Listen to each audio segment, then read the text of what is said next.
sa panahon ng latest news. Daron sa tuloy niya ang Pag-asa Mactan, pinagi ni Sir Joseph Merlas. Sir Joseph, mayong adlawng Lunes. Maayong adlawng Lunes usab, Sir Ariel, ug sa ato ang mga suking tigpaminaw. Mao ni ito ang latest weather update.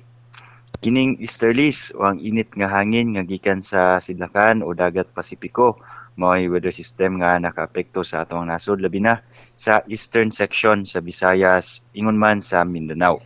Gawas aning easterlies, wala tay gimonitor nga LPA o bagyo sud o duol sa atong Philippine Area of Responsibility.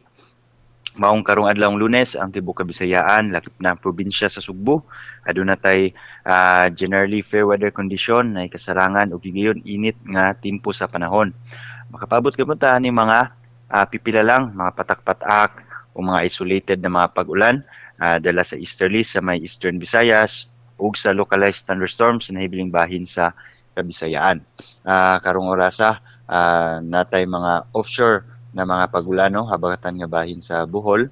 Naputay mga light rains diri sa may Siquijor ingon man sa southern Negros Oriental.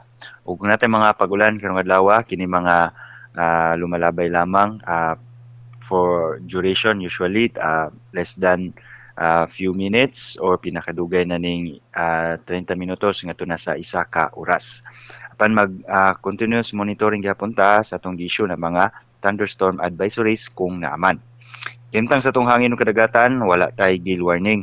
Ang tibuok Kabisayaan adunay hinay ngadto sa kasarangan nga paghuro sa hangin nga gikan sa silangan ngadto sa habagatang silangan ug ato ang kadagatan adunay malinawon ngadto sa kasarangan nga mga pagbalod. Sa Cebu atong dagat mohunas ni sa alas 8:12 sa buntag nga nagimabon nga 0.1 meter, mutaob sa alas 2:11 sa hapon nga nagilawmon nga 0.8 meters. Atong temperatura 26 to 32 degrees Celsius. Atong haring adlaw ni subang sa alas 5:33 sa buntag ug mosalop ni unyang alas 5:39 sa hapon.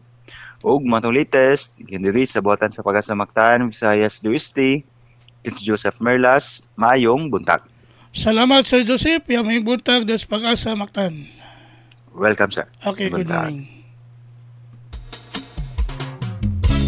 Inyo gadabati si Sir Joseph Merlas, ang atong weather specialist gikan sa Pag-asa Mactan, nga naghatol sa tong dagan sa kahimtang sa panahon. Nining adlaw nga Lunes, September 23, tuig 2024. Salamat ni Sir Joseph Merlas og mayong buntag sa Pag-asa Mactan. Magpamukauban kang kubra in action, panahon ta o paminaon sa'yo sa kabuntado.